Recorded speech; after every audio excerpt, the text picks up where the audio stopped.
Alright, people, alright, apologies. Right, let's get this show on the road. Put this here. Obviously, you guys can't see it. Right, just wait for some people to tune in whilst I share this. See some people tuning in. Ahlan wa sahlan bikum. Ustad Yasin. Alright. Just get this out there. Just going to share this from...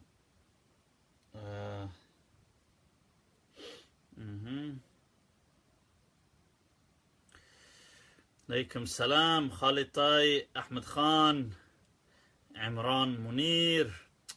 Alright, Sim, is that you doing it, people? Sim from the Mad Mamluks right there in the house. I'm just going to share this to my other page and then be right, if I can find it, that is. Oh, bloody hell. Look at that. Oh my God. It's one of the most shocking things is to hear yourselves. Kay, ahlan wa sahlan. Mu'adh, people, is in the house all the way from Cairo with Momo right there.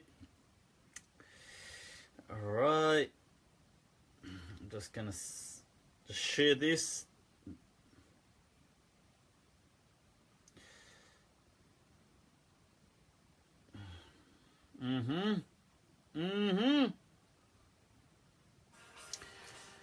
Alright, is there some angry faces already?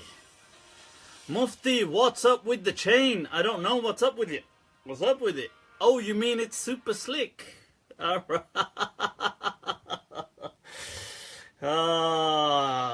If you ask me some crazy questions, wacko questions, you're gonna get crazy responses.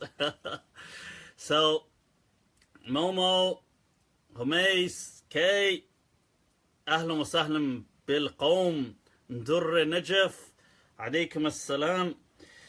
Right, so I think those of you tuning in, people, if you like and click share the feed, let's get it out there, let other people benefit also. And let's get this show on the road. That's what we're talking about. That's what we're talking about. It's been an interesting... I'm trying to just... Sorry, get to the questions. I'm not trying to play myself on here just to... God, where's my questions gone? They're... Yes, salam. Oh, here they are. All right, I've got them open. Did I almost just swear? So would have this been another scandal? Omar, alaykum as-salam. People just joining in. Imam Zubair has just joined in. Ahlan wa sahlan bikum. Right, if you click like, click share, get this live feed out there. Look at that. It is the best way to practice your tajweed. To either have a cold, ice cold drink, or like a hot, soothing tea, then go,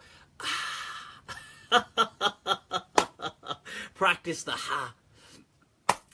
Right, so inna alhamdulillahi wa kafah. That all praise be to Allah, and it suffices, that suffices. Wa afdalu salati wa salam ala rasulih al-Mustafa. And the best of blessings and salutations upon the chosen, selected messenger. وَعَلَى عِبَادِهِ الَّذِينَ ارْتَضَى. And upon those servants with whom Allah is pleased. وَمَنْ بِهُدَاهُمْ اهْتَدَى. And those who have followed in their guidance. وَبِآثَارِ أَهْلِ الْمَدِينَةِ اقْتَفَى. And those who follow in the tradition of the people of Medina. Wassalamu Allahi ala al-qawm wa ahlan wa sahlan bikum. Okay. Wa bienvenidos a todos. Wa swagatam. Swagatam. Wa huan ying lai tse.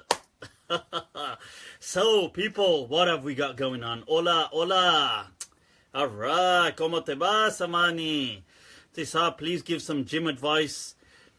I swear I'd been traveling for the past few days, so I've got back, and so I'm a bit out of it. I'm actually having withdrawal symptoms. I haven't been to the gym for about, must be now a week. So god damn, I'm actually like, oh my god, you know, you have this kind of, oh my god, everything's gone to waste, and psychological kind of sufferings. What are your thoughts on the Catalonia? Oh, the Catalonia versus Spain issue. Omar, interesting. I think that's actually, to begin with, a very political thing right there. I think it's a very crafty, like, I like the House of Cards move that the Catalonian people did by just declaring that, wow, we just did a referendum. I thought I watched that and I thought, I like it. This is proper House of Cards move going on right there. And then the president, or is it the president or the prime minister's like, there has been no referendum. It's too late, mate. So I think, right, people, ahlan wa sahlan, Tahira, Sabah, Abdullah, ahlan wa sahlan bil qawm. People, if you've just tuned in, I'd like you to like and share this feed, get it out there. So what are some questions that are bothering us, people? What's going on? What's social media up to? Catalonia, yeah, I mean, I think they're pretty much on their way to independence now. I think that move they did, that was smooth. I give it to them. Right, so, right, let's take a look at some questions, people. If you've got any questions, feel free to put them into the comments here, and I'll try to go back, forth in between them. I need a new watch, man. Well, alright, well, there's Armani right here, people. Armani. Right, so, what are my views on Taweez? Right, Hamza, Mudathir in the house, ahlan wa sahlan. Right, Rabia Barakatullah, ahlan wa sahlan. كيف نزكي نفوسنا في هذا العصر يا سيدي ياسين يا له من سؤال قيم. Right, Shaban is in the house, people. Shaban, right there, look at that. So somebody saying gangster, yaar kahe ko badnaam karte ho yaar, gangster mufti ka kiye hain hum.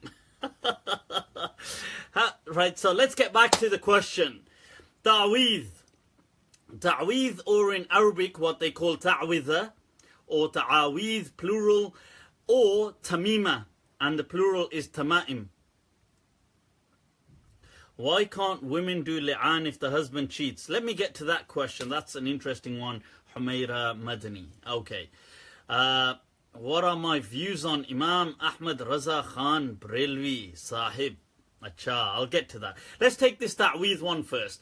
I do not personally support this kind of whole ta'weez mindset. I see this as part of a culture of superstition, and I would actually advise people to stay well away from things like that, from ta'weez and amulets and talismans and good luck and bad luck and oh my god, I've got a curse, and oh my god, I've walked under a ladder, or a mirror's broken, or horoscopes, or I see none of these things. I don't personally see them different from a phenomenological perspective. I understand that some people have religiously tried to justify ta'weez. I get that. I don't declare it shirk, but I declare it as superstition. Okay. So this kind of stuff is not how the Prophet taught people. He didn't go around saying, oh, you're having a bad day? Here, everybody wear an amulet. We're going to get some super good luck. Or you want to, oh, is so-and-so ill? Oh, just, I know, forget about science. Just wrap a string around his neck and everything will get better. Of course it won't, right? People, and what is interesting is people who do these things, they normally are not deluded when it comes to when it comes to when it comes to the laws of nature in everyday matters. So these people wouldn't, I've mentioned this time and time again, they wouldn't like, you know, I don't know, drive into a wall, because they understand the laws of nature, of like physics and of crashing, and they understand cause and effect. They wouldn't do things like put a phone, I gave an example of saying you wouldn't hang your phone at the tip of a desk like that, because you understand gravity works. You understand these kind of things. Now, you wouldn't risk these. It's not that they believe laws of nature don't exist, but they seem to make an exception on this one thing. So they say laws of nature all exist. There's cause and effect. There's diseases. There's, you know, there's antibodies that kind of counter these things. There's blood cells, and all these things work, and there's hereditary illness. They accept all of this, but they'll make a tiny exception. Say, oh, but in this case, wearing this thread round my neck will make the cancer go away. You know, that obviously it won't. But they'll kind of suspend their perception of reality for that one moment. Right, so that's so as far as I'm concerned, I would advise people to stay well away from superstition of all kinds. I would say, somebody's asked, have I met Shaykh Hamza Yusuf? I haven't. I would love to meet Shaykh Hamza Yusuf. He's one of my icons. We were in the same place once, and I did try to go to meet him, but I was slightly delayed, and my friend did meet him and had a good chat with him. But I do wish to, inshallah, meet with Shaykh Hamza Yusuf, if he'll take the time out, right? So inshallah, we'll see. Right, when that time comes, or according to some people, when I force people to have tea with them and then take photographs, I'm like, have this tea. Selfie time, Shaykh. Right, so, you know, there was this whole thing a little while back. People were saying Mufti Abu Layth forces scholars to have tea with him just so he can take photographs and put it on social media, and he forces them. Shaykh, you are coming to have tea. What's that? Anyway, so let's move on to another question. Right, so that's my thing about Taweez. Listen, people, Islam came to eradicate. It came to eradicate superstition. Do not fall back into it. Okay, do not fall back into it. Hamza Yusuf, the path Muslims are going, shaking my head. I don't know. I don't know what that means, Mary Sahib, whatever that means. Can you copyright that? Perhaps.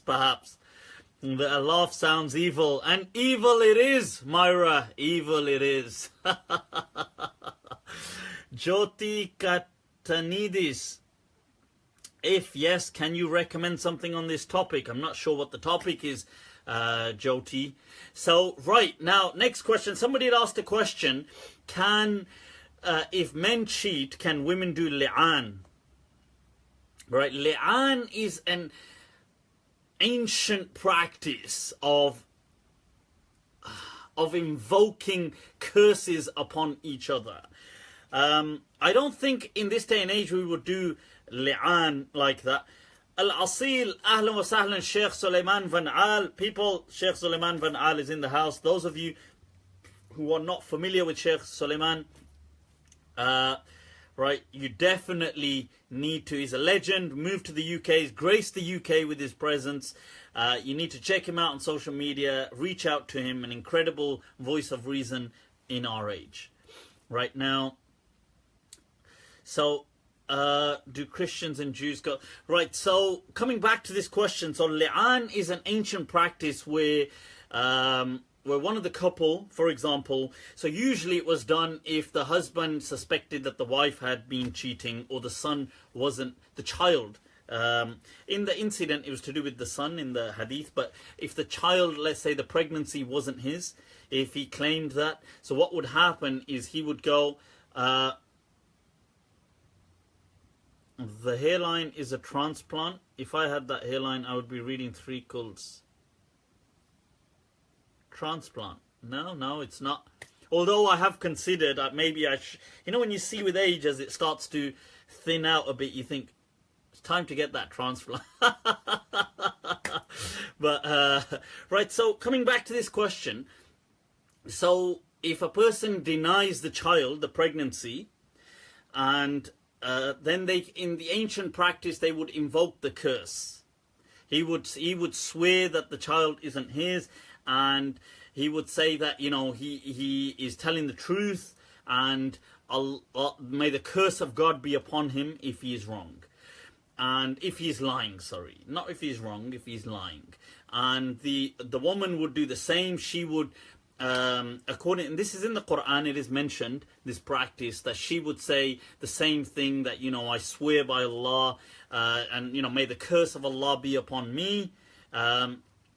If he is telling the truth, as in if he is correct in the fact that I've been sleeping with somebody else, and they do that on 4 occasions, and then they just part ways, and they are never ever halal for each other again. They can never remarry according to the Sharia of Islam.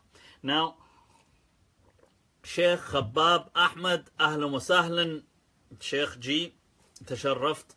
Right, so I think this practice today is not right, is not what is, it isn't relevant in our day and age to do things like this, in my understanding.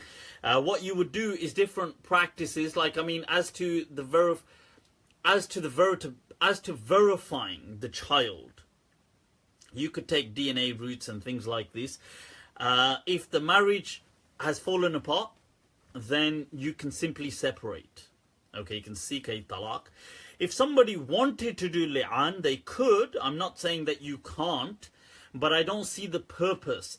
When the original purpose came, it was to do with the husband, in the incident in the time of the Prophet, where the husband is saying he saw the wife having, he claimed that in one of the incidents about him saying that she was having sex with somebody else.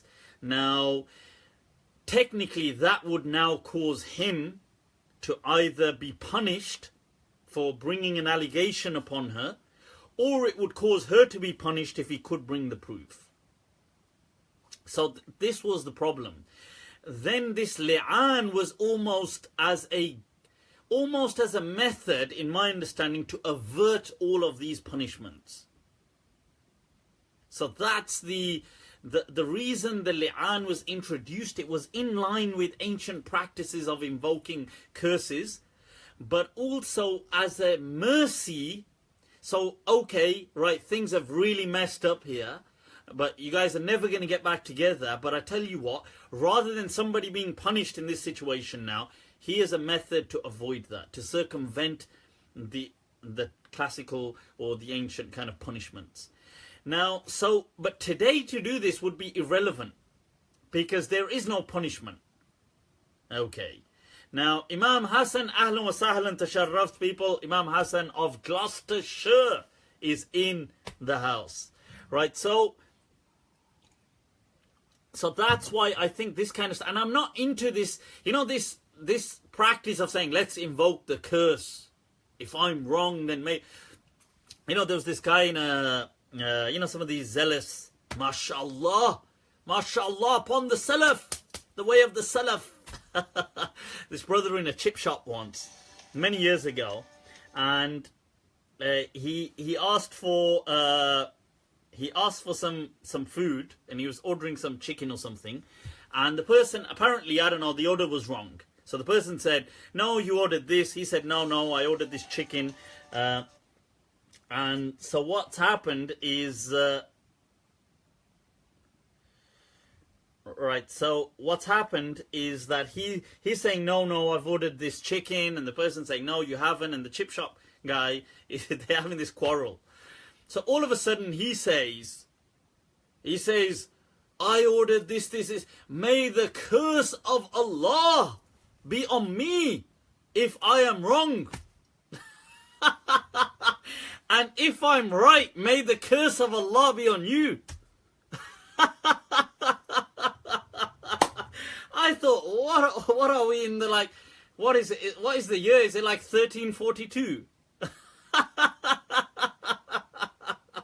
I thought, what is wrong with these people? Like, seriously, may the curse of Allah be upon me if I didn't order that chicken, and may the curse of Allah be upon you if you did. And my friend goes, may the curse of Allah be on the chicken.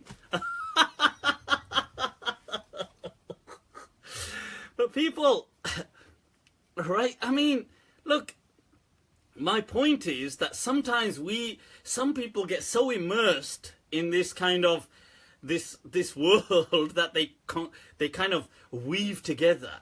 They weave this world together. It's not, you know, like, and they export themselves into this medieval time, and they think they're living there. Like, may the curse and the curse be on you, and the curse be... Just chill out, people. You know, there ain't these curses flying around the way you think they are. Welcome to 2017.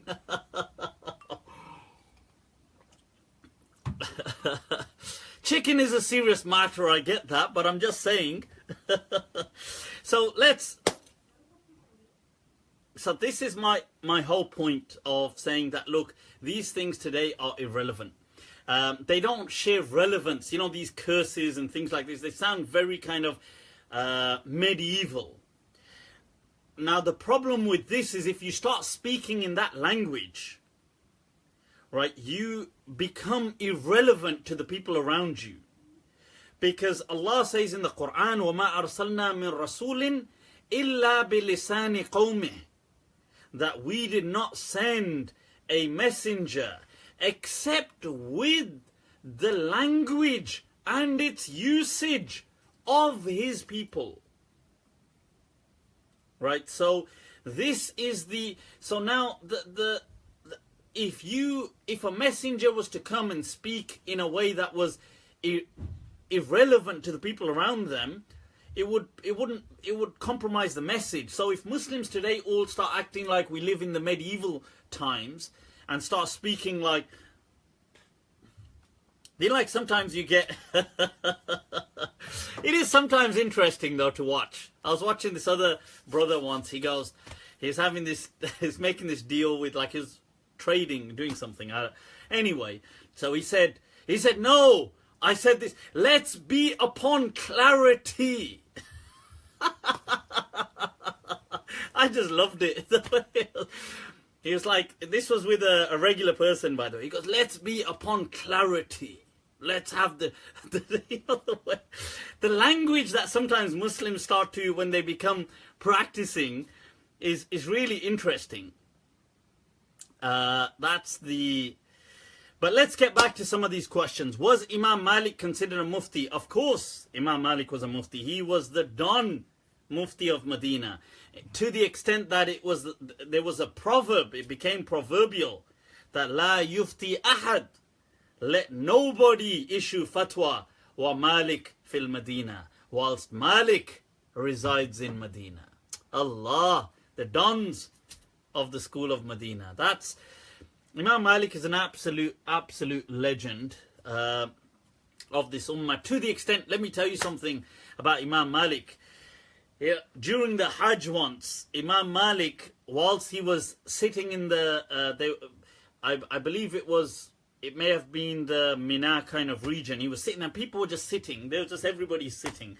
So Imam Malik, it's reported that he had his kind of, his clothing just trapped under him. And so he stands up to kind of just fix it. So he gets up. As he rose, everybody rose. And Imam Malik's just like, what the... okay. So he sits back down and they all sit down. And he's trying to figure out what happened to them. But they followed Imam, thinking that they followed him in matters of religion to the letter, that they thought that may have been a religious act, that at this point you're meant to stand up. So they all stood up. So this is, that's the status of the Don of Medina, Malik ibn Anas. Right, so yeah, that's Imam Malik. A Mufti is somebody who can issue a ruling within Islam. So they themselves can issue rulings within Islam. Right, okay, let's get some of your questions. What is your opinion on women leading salah with men and women? Hamza Sharif. Alright, you natty. You're trying to get a masjid going with women imams, female imams. All the guys will be there, even the people who don't pray. That's one way to get everybody to the front row. You just have to, like, they start advertising for these model imamas, these female model imams, and everybody's in the masjid. So, well, you see, the thing is, as far as I think, it's not that I am in line with the general understanding that women generally do not lead prayer. My understanding is it's not because they're incapable or mentally deficient. That's not why. That's not, it's not that they lack or anything like this, but it's just because of human nature. I think if we're going to be honest, men are men.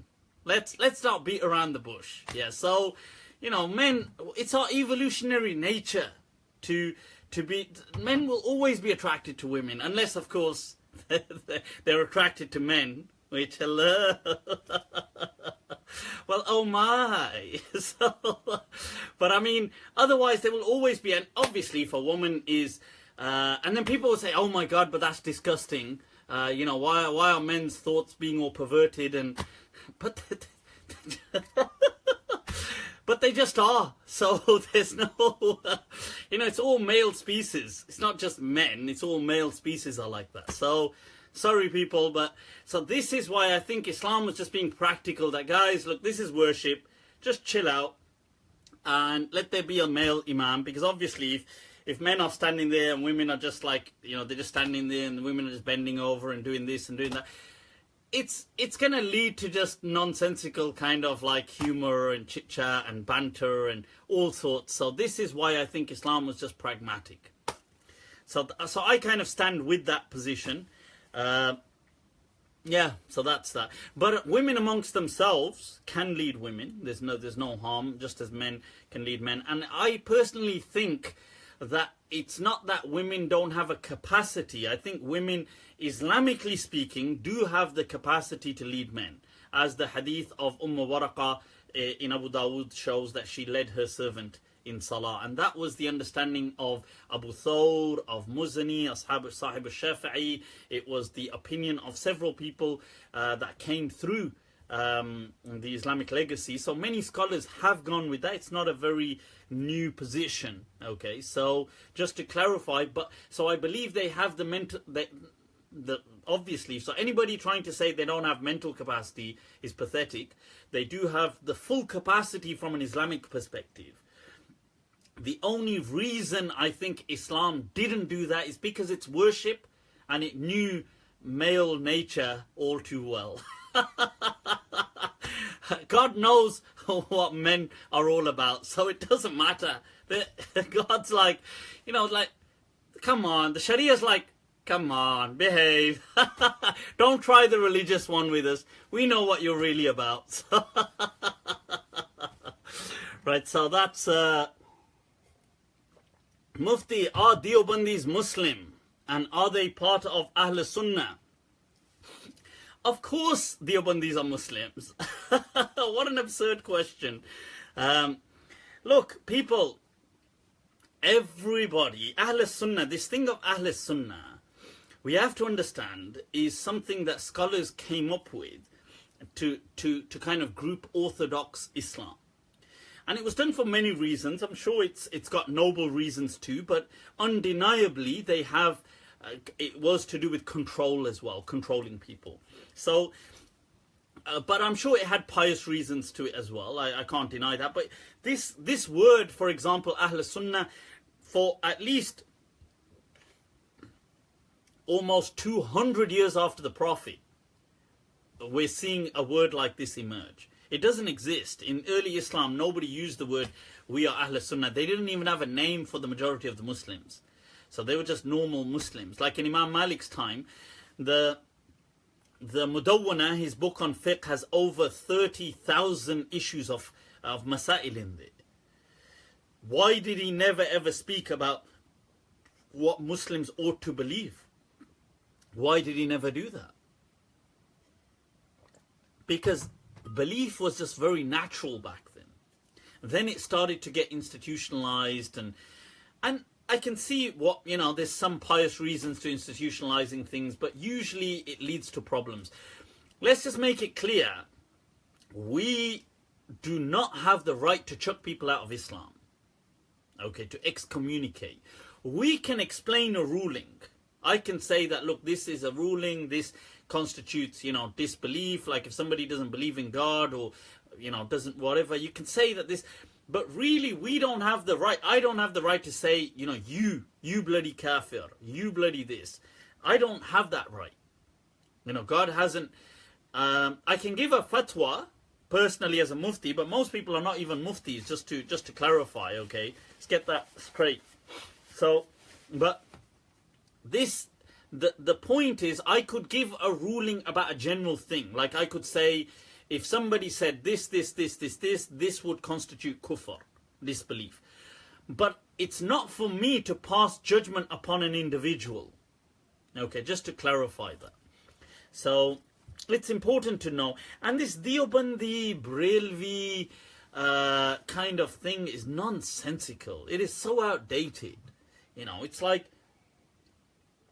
so 19th and early 20th century. They need to get with the times. Honestly, the world has moved on. And I tell you, the problems... Look, regardless of whether somebody asks me, what do I think of, Raza Ahmed Raza Khan Brelvi, and what do I think of the Deobandis and stuff like this? Look, they were all people who did great things in their own right. But none of them were perfect, just as we ain't perfect. And they may have been, great people compared to us. But the point is, they were not perfect, as is nobody. We should just look at the great stuff they did and celebrate that. As to like, did they do this wrong? Did they do that wrong? Did they blah, blah, blah, blah, blah? It's irrelevant. They have long gone. Allah says, وَلَا تُسْأَلُوا عَمَّا كَانُوا يَفْعَلُونَ. You won't be asked about what they did. Why are you so caught up about it? So this is...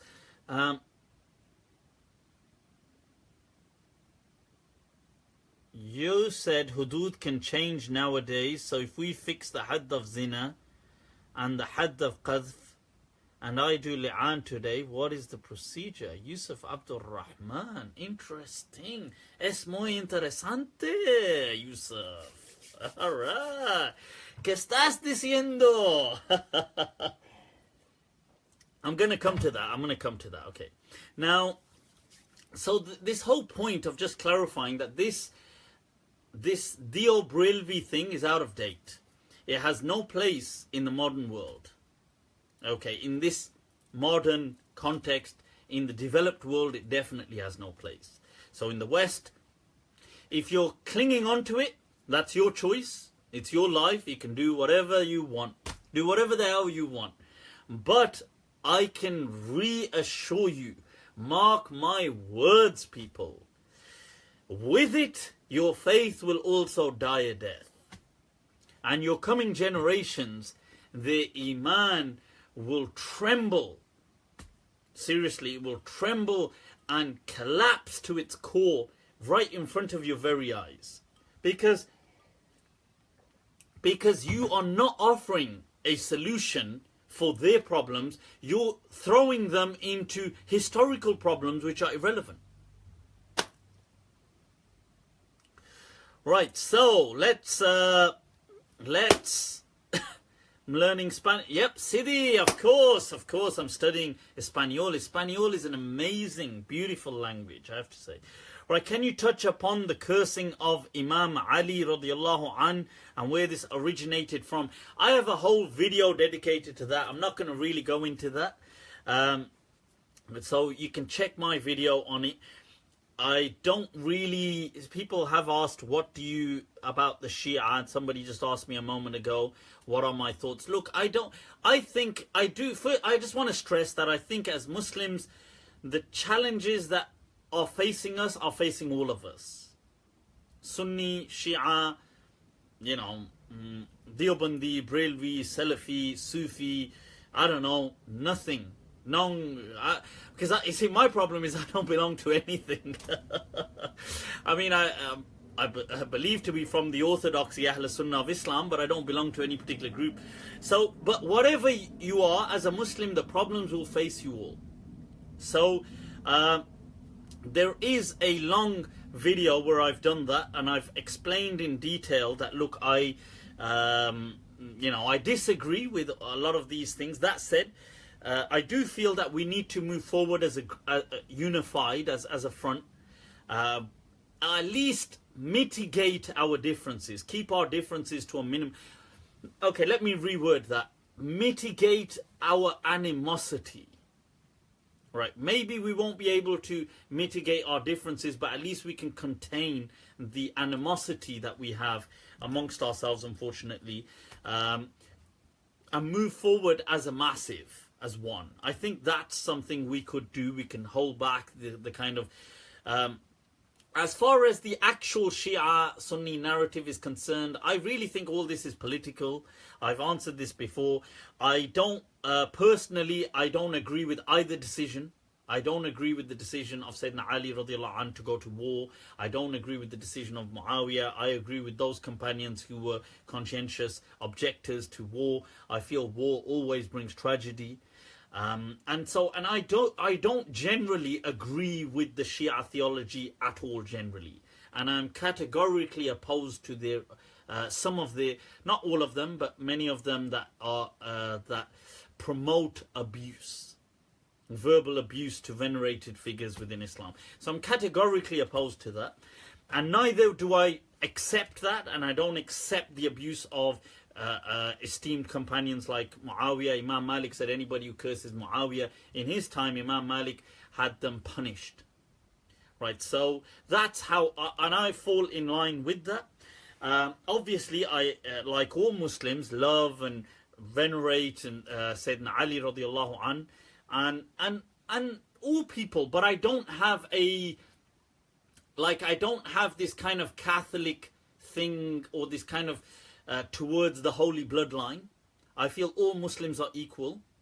I don't find that, you know, if you said to me, for example, you feel that you're from the family of the Prophet, I would say, well, good for you. Good for you. That's what I would say. It would mean nothing to me if you claim to be a Sayyid. It literally mean nothing to me. Apart from maybe just me saying, okay, there's nothing beyond that. Because to me, we are all human beings. Nobody is closer to God through some holy bloodline. I don't believe in holy bloodlines.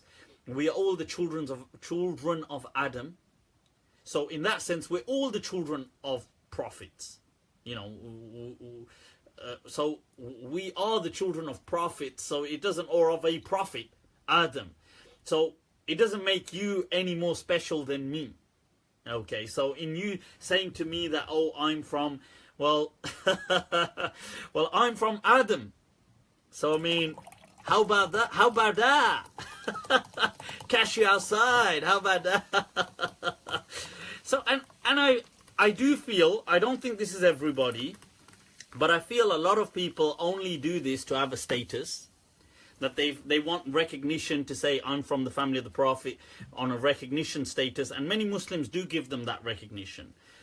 To me, you know, you wouldn't get that from me. So if you came, if you came trying to show off your bloodline to me, it wouldn't mean anything.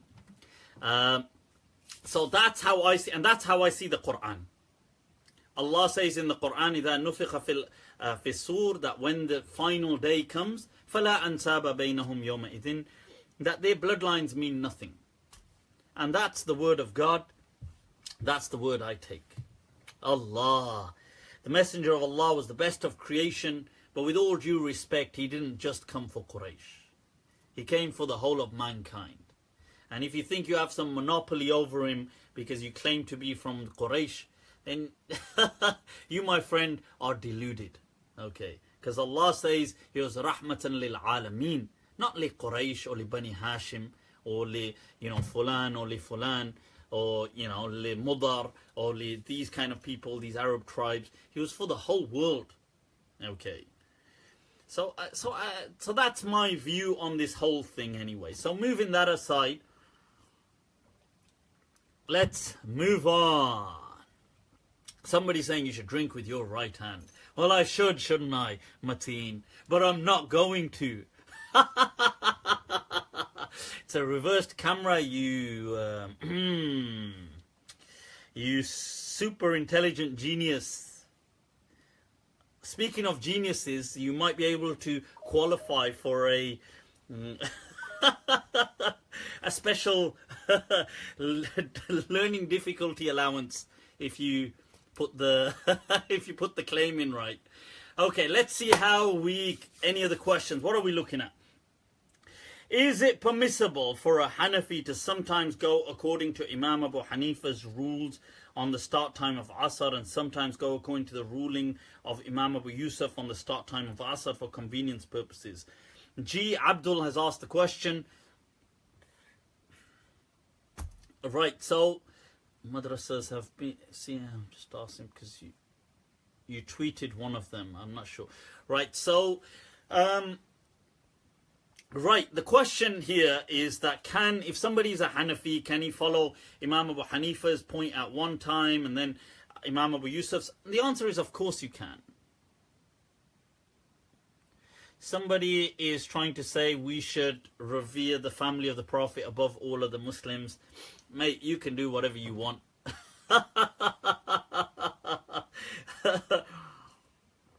I give you the words of God and the words of the Prophet, and you try to give me a holy bloodline.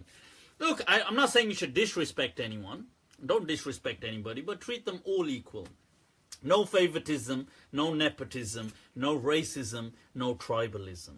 Okay. I don't care what tribe you're from. This ain't 9th century Middle East, my friend. We're living in 2017. Get with the flow. That's what it is. So, right now, yes, of course, these opinions that we have within fiqh are there for ease. Okay? They are there for ease. So just to remember that, if you do follow a particular opinion, but sometimes you need it to take an opinion for ease, you can do that. That's absolutely fine. Especially within madhabs. I mean, there's no problem at all. This following a madhab, look, you have to understand something. Following a madhab is simply permissible. And from a learning perspective, it's common sense. So if you want to learn Islam, the only way you could successfully do it is by going through a particular school of law. It's like saying, if I often give the analogy of an alien coming to Earth and wanting to understand law. To understand law, the alien would have to begin by studying the law of a particular region first. It couldn't study all laws simultaneously. You couldn't do that. I mean, I don't know how the alien's cognitive abilities work, but generally you couldn't do that. You would have to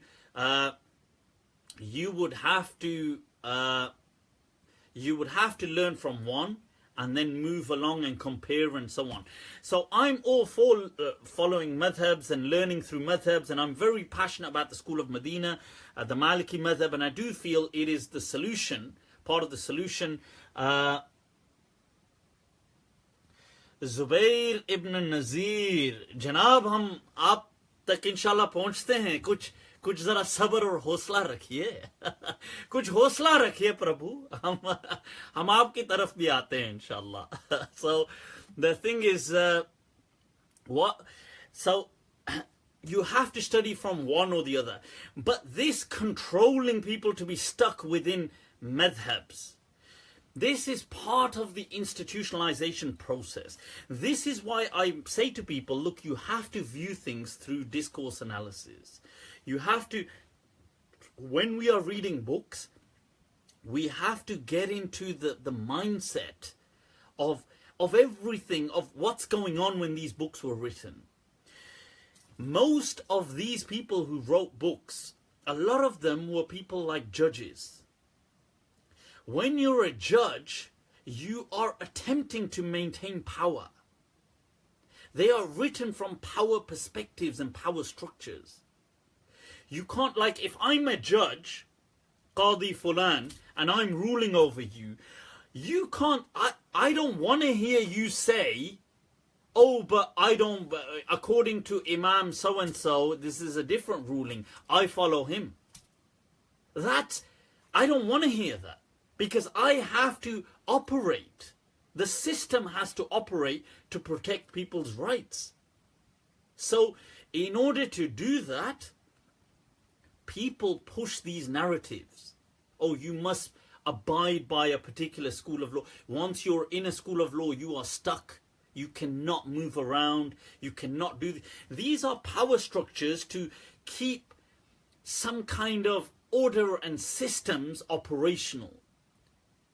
This is not something that Allah ordained for humanity, or the Messenger of Allah came with as part of his majestic message. This is not that. Okay.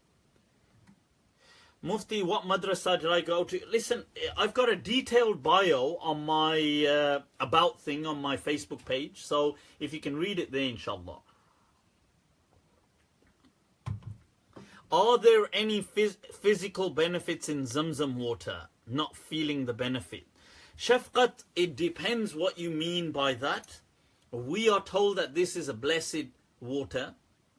We are told that that in a hadith that ma'u zamzam lima shuribala, that the water of zamzam is for whatever intent it is drunk for. Now, how does that have an impact? I do believe it has an impact, but how? Is it because there is, for example, certain things to it, properties? I don't know. It could be, or maybe there ain't properties. Is it because a ritual impact has, according to a lot of research done by some of the medical department at Harvard, they've shown that rituals, once being undertaken, take a similar pathway in the brain as to when the brain is receiving medical assistance on matters. So I mentioned this in my, if you watch my video on debunking myths, I'm not sure if the second one is out yet on magic, but I speak in there about the placebo effect and the nocebo effect, where you get positive harms and negative harms. And I speak about some of the research conducted with over 200 participants via Harvard, the medical faculty, on where they take into consideration people who are suffering from certain issues, and they give them acupuncture versus pills, but all are placebo. So none are actually correct. So, I mean, none are actually, even the acupuncture doesn't actually pierce the skin, they're retractable needles. But what happens is they see significant differences and improvements in the people, and actual physical harms, psychosomatic harms. So the interesting thing is to see, right, so the interesting thing is, there you go, look at that, it's so easy to block people. Right, so the interesting thing is that here, some of the results that they found were that rituals seem to cause actual neurological impact and activate the same pathways in the patient's brains that would be activated when receiving actual medical assistance. So it's interesting how Islam had set certain... So I'm not saying this is how it does it, but this is one way of looking at it. That Allah has set certain things into motion knowing how they impact human beings. Whether we interpret that in whatever way doesn't make a difference. So that's just to answer that question. Please discuss Talfiq as a whole is not valid according to any of the madhabs. Talfiq, of course Talfiq is valid. Talfiq simply means picking between different madhabs or scholars or taking different positions. I've just answered that a few minutes ago. Following a madhab to start off with is not an obligation. So how can it be an obligation to stick with one? When following a madhab in itself is not an obligation, why is sticking to it an obligation? Okay. And yes, Junaid saying Zamzam is blessed. I totally agree. And right, let's right, so keep the questions inshallah relevant. Right, that's not for the Zamzam question, that's for some other comments. Right now, that I do believe it's absolutely blessed, and I know a lot of people, I've read about scholars in the past who drank Jalaluddin as-Suyuti, drank Zamzam, saying I drank it with the intention to have the memory of Ibn Hajj al-Asqalani. And he says I had it with the intention to become the Imam in this mosque, and he says all of those things materialized in that sense, and it's amazing. And I do agree with that Zamzam is blessed. How do we explain that? Once again, I've offered some explanations, and I'm open to other people's explanations and research too. Right, so what are the blessings of al-Wat? I don't know. Is seeking help through our beloved Prophet classed as shirk?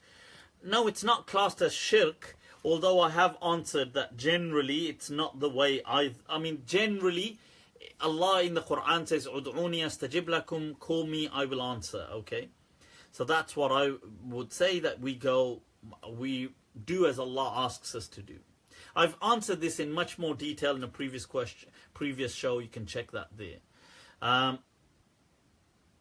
The Arab culture and Sunnah, Abdul Wadud. Okay, I'm just coming back to one question. I'll come to this. Those of you just tuning in, if you'd like, and if you can click share, if you can share the live feed, inshallah, get it out there, let other people benefit, and post your questions below, I'll come to them. Click the share button, people. Click it, share. Click the share. Right, so, okay, now, Rash is in the house, people. Our own body transformation technician is in the house right there. A few people have actually asked me about wanting to go to the gym, wanting gym techniques. I ain't your guy. That's your guy right there, Rash, who's just tuned in there, inshallah. Reach out to him, send him a personal message. He's a highly skilled personal trainer, and somebody I personally know and can vouch for as solid. Right, okay, so look, this question, somebody had asked a question saying, you believe that hudud should change with the day and age. Therefore, let's say the hudud is £1,000 for zina, and this is this, and this is this. Look, I would say, look, relax yourself, right? What are these hypotheticals? What are these hypotheticals? Because when I'm saying that the ethics should reflect, the Sharia wants to reflect the ethics of the age, I feel that is important, because otherwise the message of Islam becomes compromised, you see. So I've said this before on so many occasions, and I know somebody tried to have a brief discussion on Facebook about it yesterday in some of the comments, that the greatest challenges to Islam in the 21st century are from reason, ethics, science, and relevance. That these things are what really is the greatest challenged since human history. Islam and religions as a whole have never been challenged the way they have today. So now, let's take ethics as an example, people's understanding of right and wrong. If you bring an ethics that predates their ethics, not that is more advanced, that is underdeveloped to the human ethics of the time, it will compromise your message. The message of Islam will become compromised. Right? So you couldn't so if somebody came today, you see, today people are working towards eliminating more and more harm. You can't hit people, you can't do this, you can't. If you come back to, no, let's hit people, that message will not succeed. It can't succeed because you are clashing with a more developed ethics. You have to remember, when this came, Islam, these rulings were only condoning, they were only offering solutions to problems of their time, and these solutions already existed. So people were already doing things like this. And Islam kind of curtailed them and placed parameters. So that's the thing. So did the Prophet stone people? I don't think the Prophet himself ever stoned anybody, but I think but the companions did. This was a practice from pre-Islam. It was a Jewish practice, which I believe that the Prophet condoned based on the basis that they initially came to the Prophet, as is the hadith in Sahih Muslim. After that, it was there until, in my understanding, the verses of the Quran came, and then in time it was abrogated. So whether you feel that it was abrogated through the verses of the Quran, or whether it was abrogated through trajectory hermeneutics, in my understanding it was abrogated. Okay. So exactly. So you couldn't, if you started to say, let's crucify people, hang them on a cross, your message can never succeed. You have to understand that. Now, you can live in a bubble and pretend that it would, but it won't. So that's to kind of clarify. When I say ethics needs to be, Islam wants to reflect the ethics of its age. Now, that said, Lian, if somebody wants to do Lian, they can do Lian. Lian is just saying when a person wants to decry, they want to absolve responsibility of the child being theirs. This is what Li'an is about. Today, you would use DNA evidence. Okay, so you would check through DNA if the child is yours. If he is yours, you are responsible. If he's not yours, fine. You are not the biological parent. You are not responsible. We have a solution.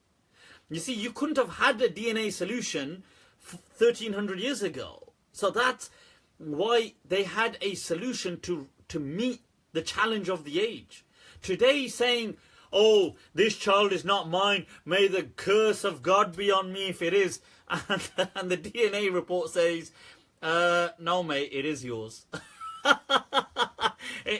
Today you can't respond right back to the CSA, Child Support Agency, and say, if the child is mine, may the curse of God be on me. Please don't ask me for any financial contributions.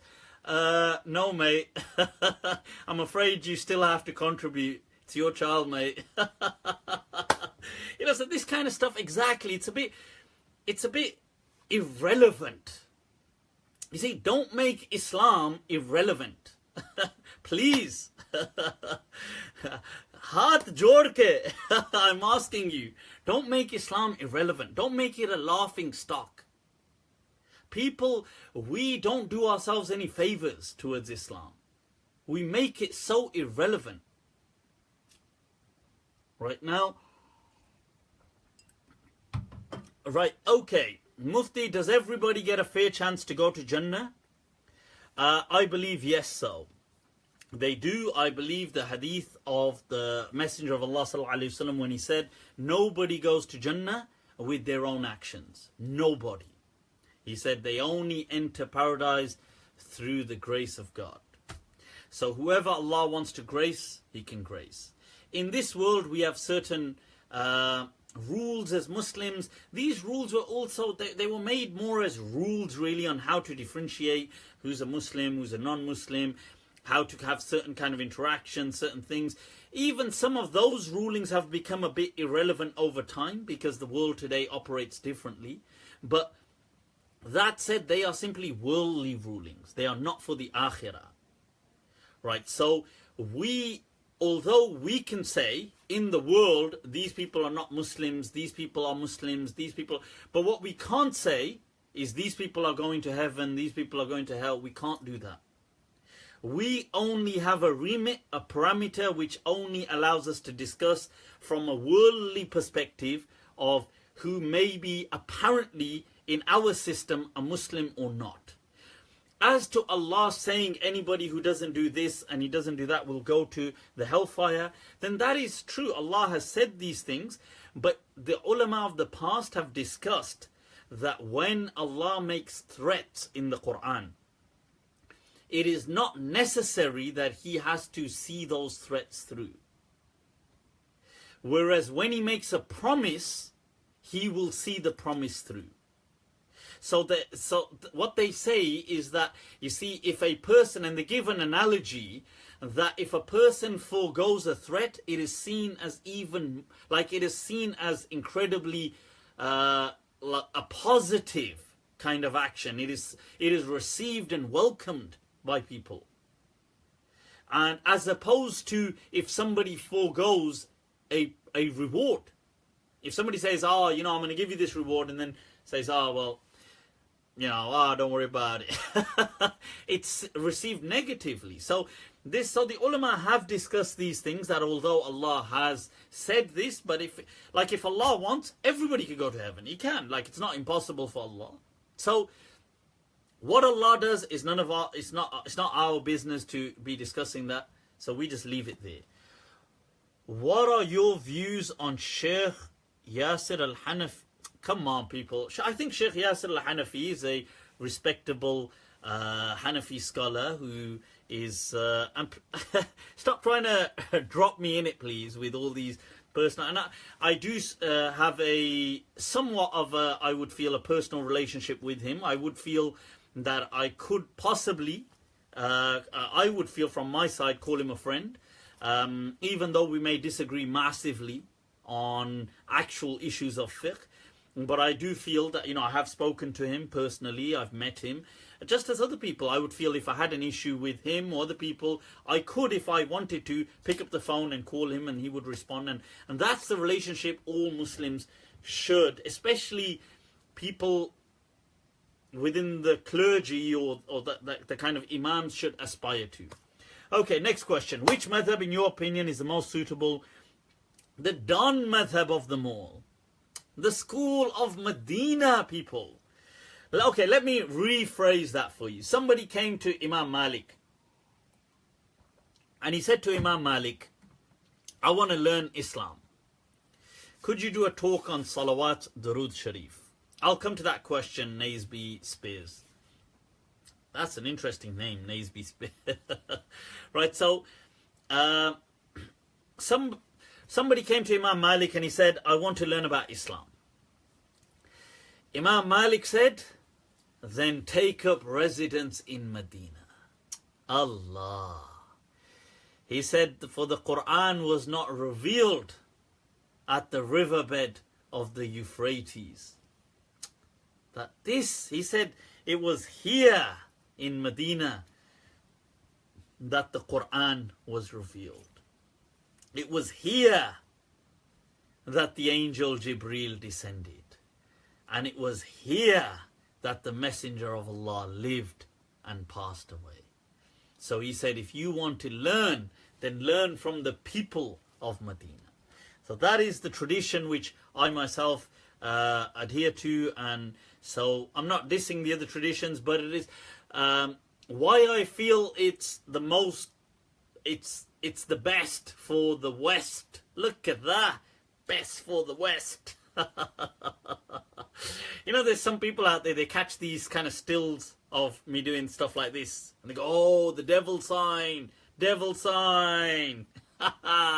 So I do this to kind of further to give them more fuel. Right, so the thing is now, why I feel that the Maliki Madhhab or the school of Medina is best for the 21st century, especially Muslims in the developed world, is because one, it deeply rests in authenticity, in sunnah, in things like this. That's like, if it's got like these two legs, if you like, one foot is firmly entrenched in authenticity, in sunnah, in this unbroken tradition of the school of Medina. The other leg or the other foot is firmly entrenched in this belief of maslaha, welfare and maqasid, objectives of the Sharia, that the Sharia should always meet its objectives. The objectives must change. The Sharia will change if the objectives change. Okay. Right, so next question, let's move on. Alright, Ahmed, don't worry, read my bio, yep. Ya al-Haram police need to chill. Talam Najima Kabir. The camera is reversed. Right, okay, anybody going on about me drinking with my left hand is gonna get blocked. Right, so next question, people. Okay, if the Deen was based upon intellect, then the bottom of the sock would be more deserving. Yeah, first of all, the bottom of the sock is wiped according to the Maliki Madhhab, so that argument doesn't even fit. Secondly, I would say that was talking about rituals. Rituals are incomprehensible because they are rituals. Right, so is that Coke? Yep, it is. Oh, what is it? I could tell, but then. Right, what's the next question? Salam, any advice? Always feeling stressed. Muhammad Rizwan, Ta'wil Mukhtalaf al-Hadith. I haven't read Ta'wil Mukhtalaf al-Hadith, but I have heard of it, Rahim. I will check it out. But I've heard of certain things about this hadith. We should have gone, what? Sam Crow Cup. Alright, do you want to address what's... Right, so let me just discuss this point first of all. Right, now, I don't think Abu Hurayrah radiallahu anh was fabricating hadith. I think that's a very strong allegation. I do think certain hadith definitely got mixed up along the way. Definitely. You will see, like many scholars, like As-Subki in his Jamal Jawami, and other scholars will, even Suyuti will write that the majority of the scholars felt it okay to narrate hadith based on meaning. That you could just, like, rather than the actual words, I could just narrate the meaning. The problem with this is, what if, you see, when you listening to something is constructing a meaning. Now, you could be conveying with all sincerity a meaning that the Prophet did not intend. So this is why the Prophet said in a hadith, نَضَّرَ اللَّهُ إِمْرَأً سَمِعَ مَقَالَتِي. May Allah, glorify, may Allah kind of bless a person who heard my words. فَوَعَاهَا فَحَفِظَهَا. He understood them, then memorized them. فَعَدَّاهَا كَمَا حَفِظَهَا. Then he transmitted them as he heard them. Right? So I think that's why because it's important. I don't think Abu Hurairah doesn't embrace Islam suddenly, all of a sudden. He embraces Islam about 3 years and lives with the Prophet about 3 years. He comes from a tribe known as Daws, and his name is Abdul Rahman ibn Sakhar. Now he comes and he embraces Islam most likely in Hijri, and then he stays with the Prophet because he doesn't have a job and things like this. He's always following the Prophet around, sallallahu alaihi wasallam wa radiyallahu anhum jami'an, and he's memorizing several things. So I'm not. To be fair, Abu Hurayrah was told off, as was some of the Sahaba were told off by Umar ibn al-Khattab for transmitting so many things because they felt that they are making mistakes, or they may be susceptible to making mistakes because they're transmitting en masse so much. And I think several of the things did get mixed up along the way. So it did happen. And I think what also happened, not necessarily from them, maybe from them too, but what did happen is people who are transmitting from them mixed up a lot as well. Right, so that's important to understand. So sometimes some of the tabi'een would sit in a gathering and they would hear a lot from, let's say, one sahabi, then they would hear something else from somebody else, then they would hear somebody say, oh, I think I heard. But when they are transmitting to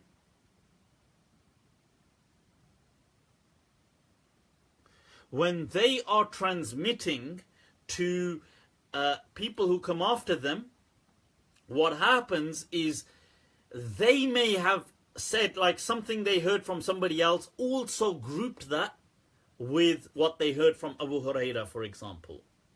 So this is why you get several hadith in sometimes Bukhari or Muslim which are problematic. And many scholars find them problematic, especially from people like Ka'b ibn Ahbar. He is somebody who may have been more interesting as a personality or as a character if you did, because he doesn't embrace Islam during the lifetime of the Prophet and then embraces it, I think, in Umar's time. And he goes on to transmit a lot as well. So that's interesting. And his transmissions are sometimes quite weird. Right, so people, if you any questions about what I've studied, please look at my Facebook bio. I have also given an intro on my video where I respond to the age of Aisha in the beginning because I'm asked to introduce my studies, so I go through studies. You can watch that. Can a Sunni girl marry a Shia man? I believe they can. It's not that they can't marry. I think these things are just more common sense. So you have to understand if it's going to be an issue, fine. If it's not, then okay, it is. If it isn't, then fine. That's what I think. Right, so that's people. Those of you just tuning in, if you'd like, and click share. If you share the live feed, inshallah, get it out there. Let other people, inshallah, benefit. Maximize the khair, inshallah, that you, as part of your investment in spreading knowledge, and post your questions below. Let me get to them, inshallah. What's a Wahhabi? I've answered this before. A Wahhabi is somebody who was inspired by Muhammad ibn Abdul Wahhab about 250 years ago or so, his movement, and he basically rebelled and had a certain, and it's a whole but kind of movement inspired by him, which is based mainly on a harsh interpretation of Islam, which rests on Puritanism. Okay, so that's what it is. Their harsh attitude, it's slightly softened up over the age. So it began as outright extremists, absolute violent extremists. So they would kill Muslims and everybody that they would excommunicate and consider non-Muslims. But over the ages, it softened out its approach to simply excommunicating, or then even just considering other people to be heretics. But they are very influential, despite being a minority amongst the Muslims. Probably I would think that they, on the ground, are not as many, a small minority, but they highly influence online information about Islam. Right, so but I do consider them still to be part of the orthodoxy of Muslims. So if you want to call orthodoxy of Muslims, whatever that means in its very loose understanding, they would be a part of that still, in my understanding. Your thoughts on al-salam? I'm not sure what al-salam is. Al-salam. Maha is asking, what are my thoughts on that? I don't know what that is. Lawrence Krauss, please, photons came from nothing. Yes, I mean, photons are emitted almost ex nihilo almost. So it kind of destroys this this concept. Lawrence Krauss, well, okay, those of you that haven't watched my, heard my podcast with the Mad Mamluks. Mad Mamluks have a podcast, so I was on one of their shows. And if you haven't heard it, you can check it out. Watch it, let me know your feedback. Adam Aslam, I will come to you on suicide, okay? I have answered that in much detail before, by the way. Faisal Malik is in the house, people. Ahlan wa sahlan. Our paparazzi's right there, people. Professional photographer. If you need him, reach out to him. Right now, right, so the thing is that, look, I was asked in this podcast with the Mad Mamluks, who do an awesome job. I love their general podcast. Sometimes they can be very controversial, and I like that. That, you know, they kind of interview people of all sorts. They call them Mad Mamluks. Now, on there, I was on their show, and they asked me, one of the questions, they asked me about the debate between Dr. or Professor Lawrence Krauss and Hamza. I can't seem to pronounce it, but I think it's Georges or Tsortsis. Now, I said in that, although I think, you know, Hamza is an incredible, charming kind of person, unquestionably, I have met him very briefly, just once, but I think he's definitely awesome like that. But I didn't like that discussion too much, to be honest, with that debate. Too much, and I wasn't too impressed with the kind of responses, because I felt that if you were going to take on a powerhouse like I would think, you either don't take these powerhouses on, or if you do, you have to do a good job. Like there are some powerhouses of atheism, and you can't just take them on and not do a good job, or just don't take them on. So I found it actually very disappointing, that debate, and because it was done in a Muslim audience, the Muslims were just cheering anyway. I mean, they're going to cheer anyway. Most of the Muslims don't even understand these discussions that are going on, and so, you know, they were just cheering at anything. And I felt that Hamza went on so long trying to say that the miracle of the Quran was that it was in Arabic, and I think that's a redundant argument, because it doesn't make any sense. Because if the miracle of the Quran is about it being in Arabic, then why is Islam for the whole world and not only for Arabs? Because most of the world doesn't speak Arabic. So most of the Muslims don't speak Arabic. In fact, if you're going to say Muslims are 1.5 billion, let's say, Muslims on earth, Arabs are only 300 million or so. That's like a tiny fraction of the Muslim community. So most the Muslims in the world don't actually understand Arabic. So if this was the whole point, so I was disappointed with that angle. And then there was a point where Dr. Krauss or Professor Krauss actually asks him that, do you understand Arabic yourself? Like, you're going on about all of this, and I think that was actually quite embarrassing, because he said, well, he doesn't, he's just learning Arabic. But that wasn't my main point. Was, and this thing where he says, well, you're resorting to old philosophy to prove God. Like, oh, nothing can come out of nothing, something can't come out of nothing, and so on. And Dr. Krauss says, Professor Krauss says, well, what about a photon? What do photons come out of? Oh, you gotta love these people. Honestly, I love these kind of, the challenges that these atheists bring, and these scientists. I love it. I find it so thrilling and exciting. It's like, it's human tenacity, and I like it. I gotta say. I don't find it threatening in the slightest, by the way. I don't, honestly. And I find it disappointing that Muslims just get scared because they're so insecure. But you see, it's true. So the whole point is, it's true. You got to back off with your Aristotelian arguments. You know, these arguments that you're using were developed like 2,300 years ago by Aristotle and by people who were amazing. I mean, I respect Aristotle. I think he's a great person, but I mean, great kind of, you know, legend of thought that we have. But the point is, Aristotle had no idea of the quantum world. Like, okay, he may have discussed the atom, but subatomic, he didn't get to that until just in the last few decades we're discovering subatomic particles in the way that we're understanding them now.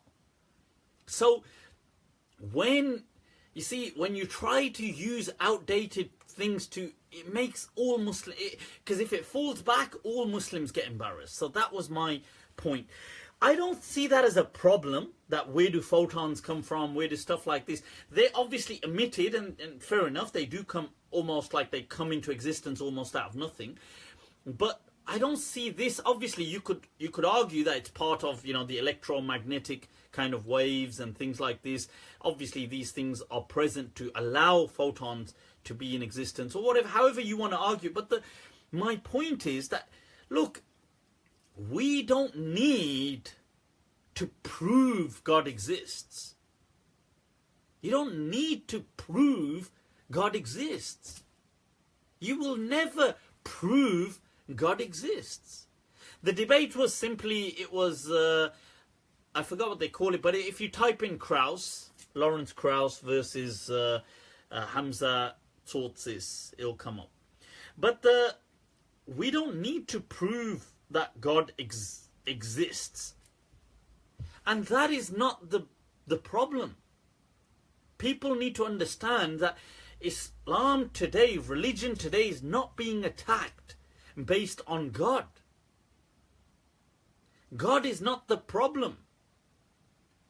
The problem, Ustad Mu'azzam Berg, Ahlan wa sahlan, tasharrafna. Ustad Berg is in the house, people. All right. So the problem today about religion, or the challenges, is not God. People have to understand this. God is not the problem. So even people like, if you watch the interview of Dawkins, or even in his book, he will explain. He will say that, look, if you had a scale of 1 to 7, and 7 being certain that God does not exist, I would place myself at number 6. You know, that's Richard Dawkins himself, his own words, saying, I wouldn't say that I'm 100% sure there is no God. He says, I would be overwhelmingly inclined to believing there is no God. God is not the problem. The problem is the leap from a God, a potential God who made this magnificent cosmos, to one who is so obsessed, apparently, about women plucking eyebrows, or about women not being able to go more than 48 miles, or about this leap is the problem. Not God in his majestic sense is not the problem. The problem is this petty version of God that is projected.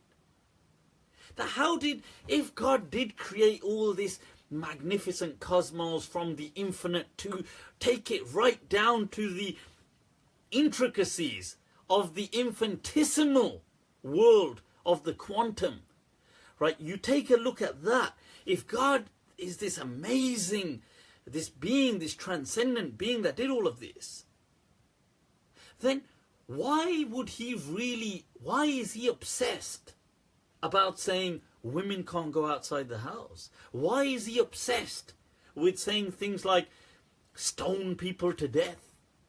Why is he obsessed about it? This is the problem. The problem isn't God as a whole. So I don't think we need to keep trying to prove God exists.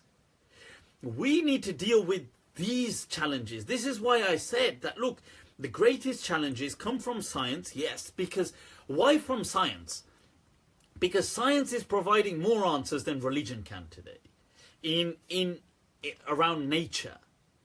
Because first religion would provide these answers and now science is doing it. So that's why it's a threat. Otherwise, science is not inherently a threat to Islam. Okay, I feel that Islam is... Right, I feel that Islam is totally in line with science. Okay. Now, so that's the first understanding. Secondly, and I think this is a big one, reason. People want to reason with you. And if you fail to reason, the whole message will collapse. When Islam came, it came with reason. Look at the whole Quran. This is why today, this is one of the reasons why I love people like Ustad Noman Ali Khan, who I passionately did support and do support. Because these few people, once again, put the emphasis on the Quran. Today, nobody wants to, the Quran isn't important anymore. So if you look at the Quran is constantly calling people to reason.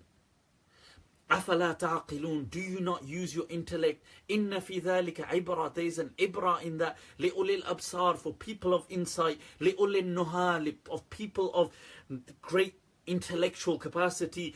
It will say things like, you know, did they not see? Don't they look at the camel? إِلَى الْإِبْلِ كَيْفَ خُلِقَتْ. How the camel has been made. إِلَى السَّمَاءِ كَيْفَ رُفِعَتْ. Look at the intricacies of how the atmosphere, the heavens have been created.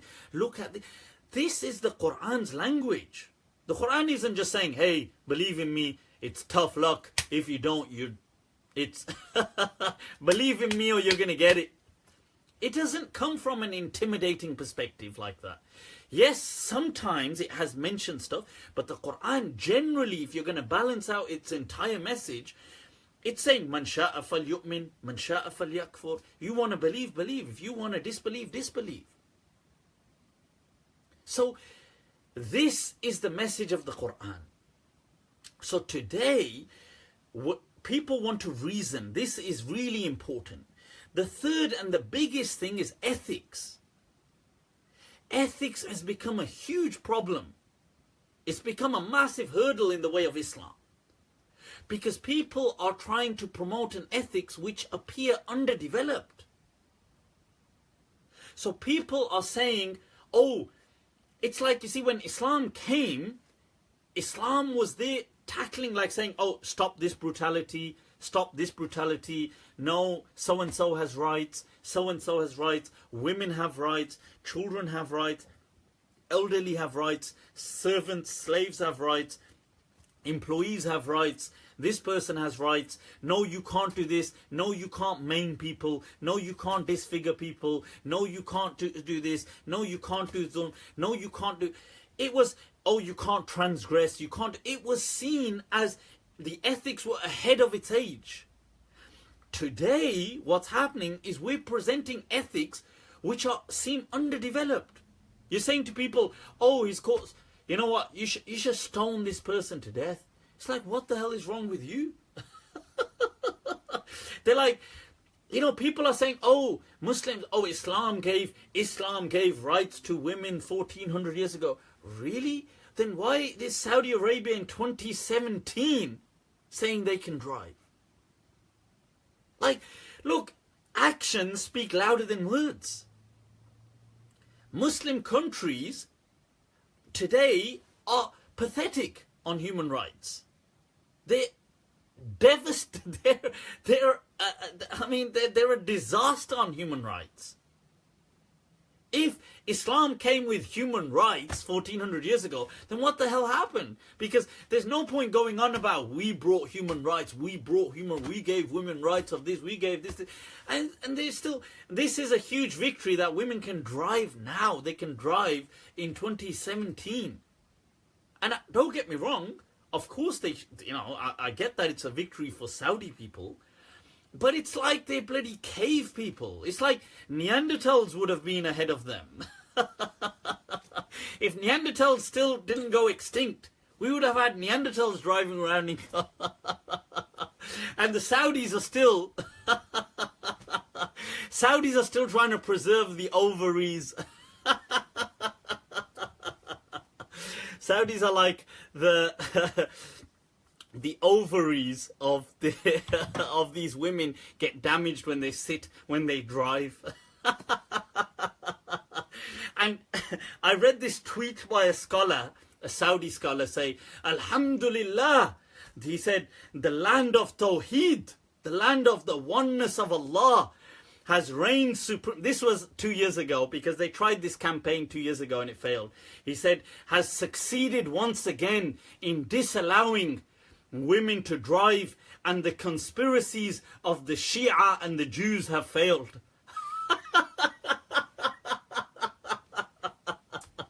I thought, oh my God, you're having a laugh. Seriously. I thought you couldn't make this stuff up if you tried.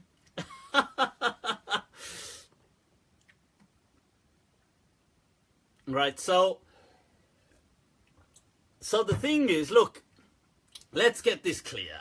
Right, look. Annoying laughter. Well, I'm sorry about that, Rizwan. Right, so the thing is that, look, we have to understand something, that actions speak louder than words. Okay. And so there's no point saying Islam brings superior ethics. It doesn't. Most Muslims, and even Muslims in the West today, like sometimes have some absurd views. Absurd views. So this is why I say that the ethics must. And the last and the most important thing is relevance. I keep saying this, people. Religion needs to be relevant to people. Right, okay, so next question. Suicide opinions, please. Adam Aslam. Right. Look, suicide is haram in Islam. And I would say, I'm not sure if you are having any thoughts about this or you are struggling in life. Then, look, do not give up hope. Reach out to professionals, speak to them. There are people who are trained, who are experts, technicians at how to handle certain situations. Know that there are people out there that can kind of support you, that can help you, okay? Now, in religion, within Islam, suicide is haram, and it hasn't even given an ounce of leeway. It hasn't given, because this was one of those topics that religion had to be so harsh on it in order to ensure that people just don't give up. That said, I would personally welcome a discussion on things like euthanasia. In euthanasia, I know euthanasia as it's practiced in some ways, like you've got voluntary, involuntary, passive and active. So you've got the one which is okay in the UK, for example. Right, so you've got the one which... So in the UK, a doctor can switch off... people can switch off, as in, I think the US too, and in other parts you can switch off the... no, I know it's in the US and within Europe and parts like that. You can switch off the life support machine as long as two doctors, certified doctors have said, this person has no hope or so on, or is brain dead almost. And that's kind of like, that's in that sense, by the person who you're killing, it's involuntary. They're not saying kill me. And it's passive. You're not actively killing them. You're kind of just switching something on, off, and their whole system will shut down on its own. Then you have voluntary active euthanasia, where people will, so for example, some places in Europe and I think some states in America, where people will go and, like Dignitas, the clinic, and they will ask to be euthanized, and because of some terminal illness they've got. Now, I would personally welcome the debate and discussion on this from an Islamic viewpoint, as in, I would feel that maybe from the message of Islam, that maybe, in my understanding, the mercy of Islam, that maybe there may be scope to kind of to cater for maybe people like that. Okay, I would love for ulama to embark on that, but I can't see them ever doing it. Not in the immediate present anyway. They're too busy, too busy doing other petty things. Some of them. I don't mean to diss our clergy in general. They're amazing people, but some of them. Now, I do get the debate, and I'm disappointed in places like the UK that as a secular state that it hasn't allowed euthanasia and hasn't legalized it. I do feel that countries like the UK should. I feel that people have a right, and that they shouldn't be imposing. I don't feel the state should ever impose morality on a people. That is not the state's job. I do get the debate that people are saying that you could be forced into doing that then, and I get that. So safeguarding measures should be in place, but still, I think people should have a right. Now, that's from a secular perspective, and speaking from not religious perspective. From a religious perspective, I understand that religion had to take the stance it took. It was necessary to ensure the longevity and the survival of the human species. Now, right, so that's what I would say. So as far as somebody who asked the question, the person who asked the question here about their friend having committed suicide, he was a hafiz of the Quran and depressed. Look, I do not believe that by committing suicide you are damned and going to hell, right? I don't like eternal damnation, like the guy stuck.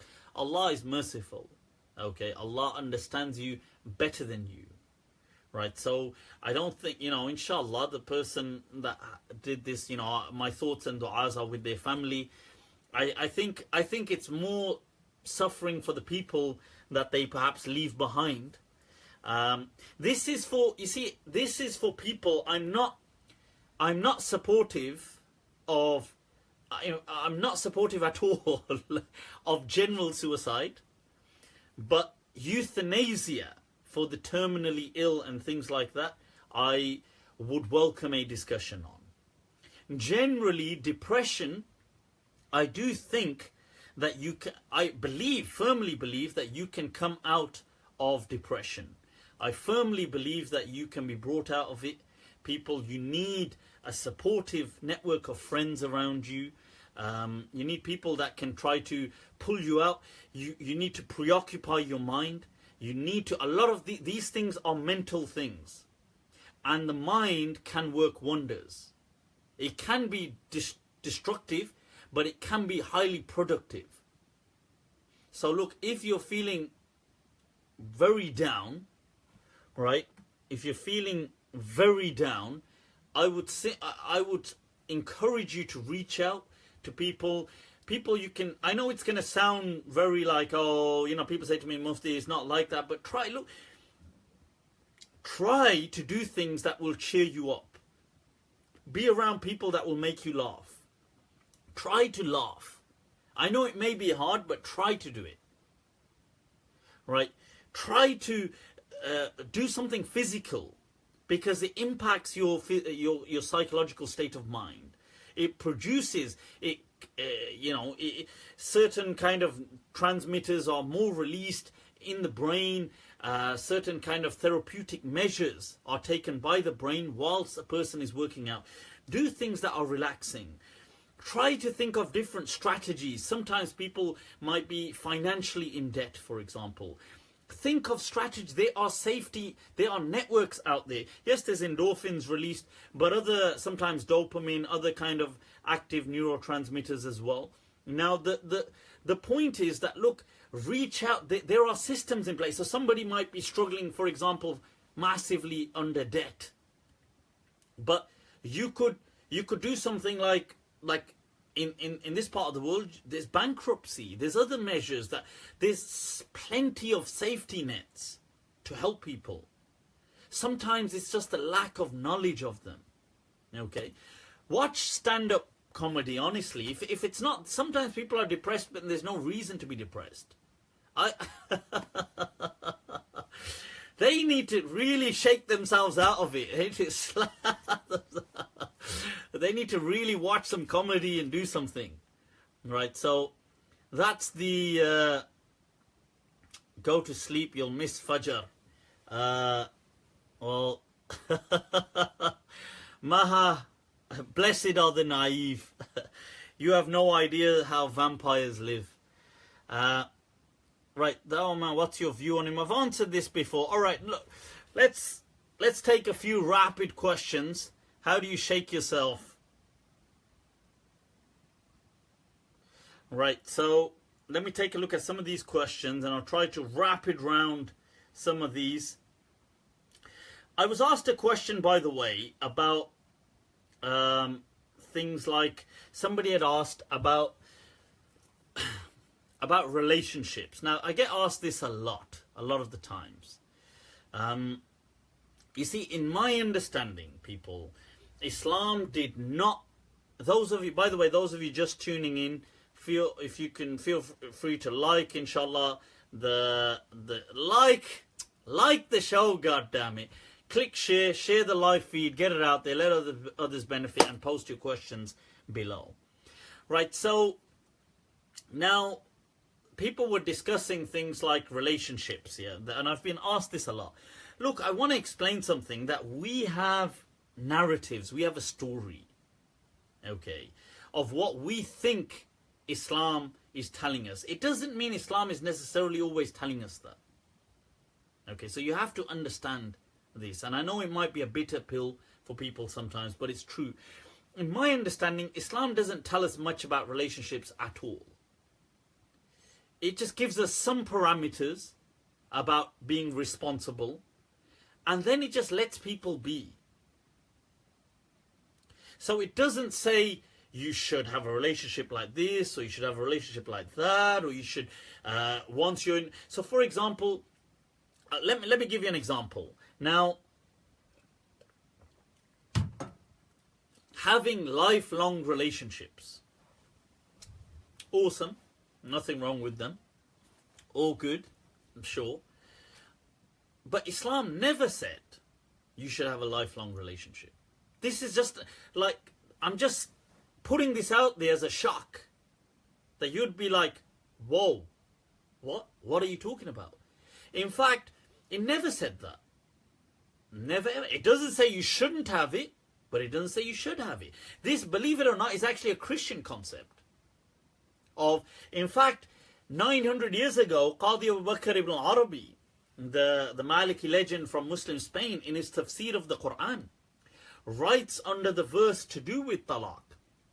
He says that, if we were to say, he actually speaks of an incident where he says, people say, if you divorce your wife and marry somebody else, that's like, like they look down on it socially, look down as in criticize him socially. I don't think, he doesn't say it's him personally, although it could have been, but he's speaking about this. Now, he says that, look, nowhere in Islam does it say till death do us part. And he says, لو قلنا حتى الموت لكان نكاحا نصرانيا. He says, if we said till death, it would have become a Christian nikah. But we don't have this. Now, why am I saying this is because, you see, now straight away as Muslims, many Muslims have an understanding that this is an Islamic concept. It's not an Islamic concept. Islam just doesn't say anything about it. There's nothing wrong with it. I'm not saying you shouldn't do it, but I'm not saying you should do it. Right, Ahmed, I need you to chill with those questions. It's borderline trolling now. So, right, so the thing is, right, so now, getting this point, Ashraf, أحبك في الله وإياك إن شاء الله حياك الله وأحبك الذي أحببتني من أجله. Right, so the thing is now, look, just to clarify, Why I'm saying this, because I get asked a lot of questions on relationships. Oh, so-and-so saying this, should I give this another go? Shouldn't I give this a go? Should I get married about here? Should I get divorced? Is it haram to get divorced? This is a fabricated hadith, by the way, that Allah dislikes divorce. This is a fabricated hadith. It is not a hadith of the Prophet. The Prophet himself divorced several of his wives, just to clarify. And the companions constantly, I mean, different companions divorced their wives.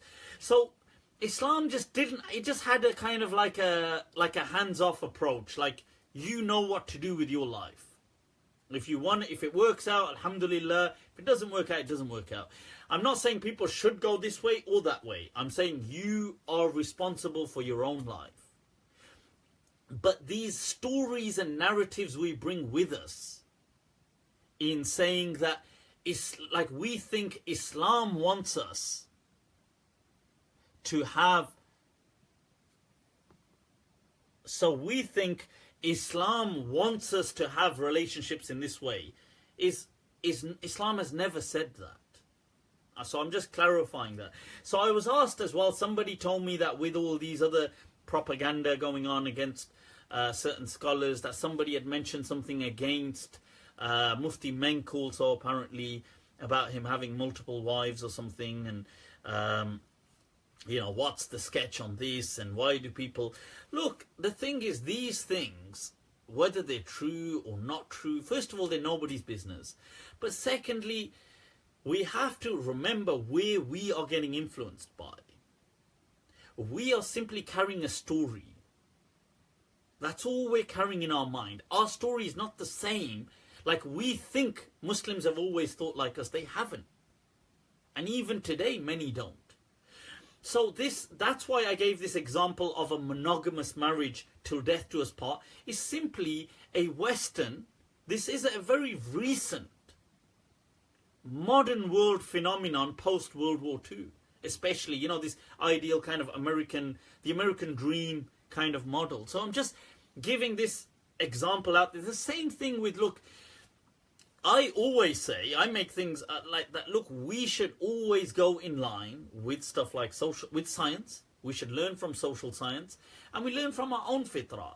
Social sciences teach us today very clearly that male species in general are always of a particular nature.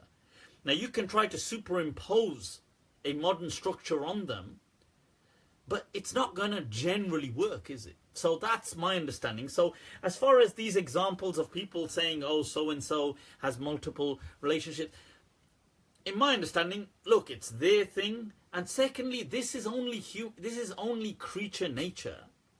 Male species are almost always polygamous by nature. So it doesn't really... Now, I get the fact that that doesn't fit in so well in modern day societies. And how will that work? I don't know. But that is evolutionary nature of all generally male species.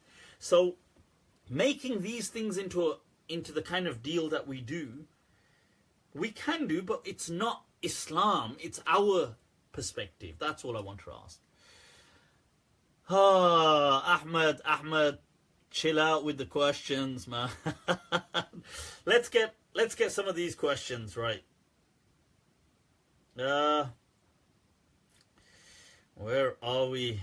I'll take some rapid round questions. Let me see if you've got any here. My phone seems to have frozen. So it's not invitation. No idea what you're talking about. Context about the hadith about not hitting the head. Khalid Hussein, the hadith about not hitting the head, it depends what you mean by that. What is the purpose of this question? I mean, if you mean, can you partake in sports? Then the answer is yes, you can. If you mean, can you partake in sports like boxing? Does this clash with the hadith? No, it doesn't. Okay, so just to clarify, you can do things like boxing and stuff like that. Why is he telling something which is not right at all? Well, Sayyida Kubra Fatima Nakvi Ji. What we'll do is we'll tune into your live show and you can tell us. Mufti, how long does it take to be an alim? What is a Maulana? Usual varies, anything between 6 to 8 years is the standard thing. Is whistling haram? Of course not. Of course not. Don't be absurd. Right, so let's take some rapid round questions, people. My phone seems to have... So I'm just going to be taking them from here. So if you've got any questions, feel free to quickly post them. What's going on? What's going? No hijab. Your opinion? No hijab. You see, hijab is an interesting one, but I've answered this in much detail before. You see, I always emphasize things like discourse analysis, evaluating things from greater contexts. Okay. Just invite me and I will tell you, no need to laugh so cheeky. ठीक है सैयदा कुबरा फातिमा जी. Ahlan wa sahlan bik. You can come and inshallah give your responses. Can a man have more than 4 wives in one go? Is 4 a true limit? There is a difference of opinion. Some scholars felt there was no limit. Most people felt 4 just because it was reasonable. Some scholars like Imam Shawkani and other people argue that there was no limit as long as a person could, in their context, it could work for them. Right, so I'm trying to open these questions up. My phone's been playing up. Is it permissible to claim benefits that we are not meant to be entitled to as we get paid cash in hand? Generally, Loban, no, it's not permissible. And this was one of my points that I made, that look, how is it that people were attacking certain scholars and trying to be haram police? And I said, do you not do haram yourself? Like, how many people in your family would be doing haram? How many people would you know that are claiming benefits that aren't really entitled to them? Is that not haram? You know, do we only remember haram? And look, I'm not saying many people don't do this. Many people may. I'm not saying everybody does this, but many people may do this. But my point is, why do we become the haram police all of a sudden against certain people? The nepotism of Uthman radiallahu an, I've highlighted that in greater detail, Junior, in some previous Q&A. Wouldn't have the time right now. It's a very detailed discussion. The ayah of Mithaq, covenant taken with Allah when we're taken out of the loins of Adam, is this proof of in the hereafter against someone who was never sent as a messenger? No, I don't think so. That when Allah says that Alastu bi rabbikum qalu bala an taqulu yawm al-qiyamah inna kunna an hadha ghafilin. Allah. That Allah says that, you know, on the day of judgment, should you say, lest you say that we forgot.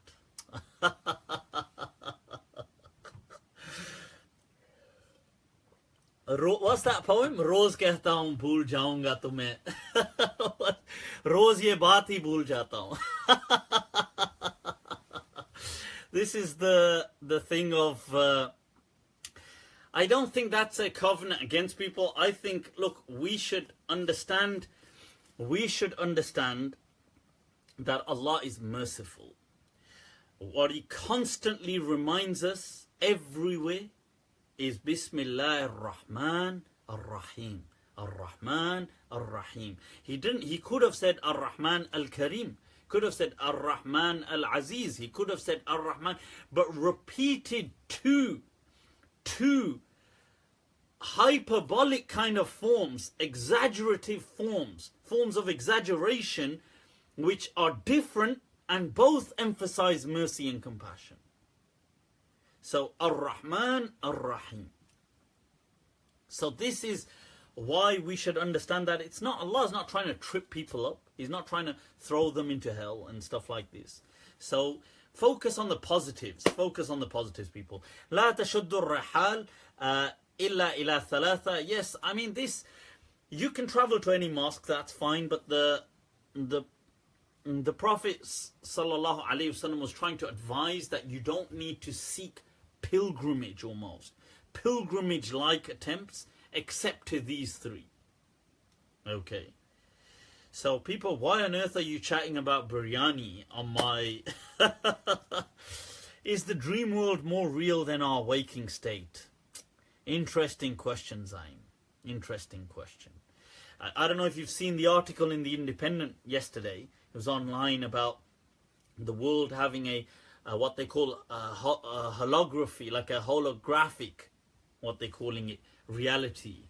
That is the world actually a hologram. It's interesting, actually. The whole. I mean, I'm not saying it is. I'm saying it's interesting. The article was interesting anyway.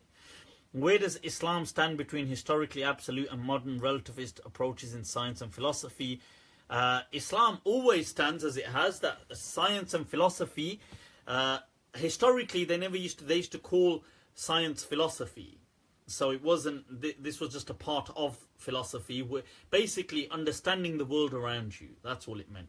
Now, Islam has always been one that encouraged curiosity. Would income from a shisha cafe be classed as haram? I don't believe it would be haram in general, although I understand it's not seen as necessarily a dignified kind of income. Who is classed as a male's mahram? Some say the mami is mahram, some say they're not. Can you mention all mahrams for a male and female? Look, it's simple. Mahram is a person that you cannot marry. Okay, now, so that is a mahram. Okay, so people that you're not allowed to Islamically marry would be your mahram. Okay, so obviously siblings, obviously parents, children, grandparents, grandchildren, uncles, aunts. That's as far as it goes generally. And then other people who enter that kind of part of that mahram. You see, these are the kind of core mahram, and then you get people who enter the mahram thing through things like marriage.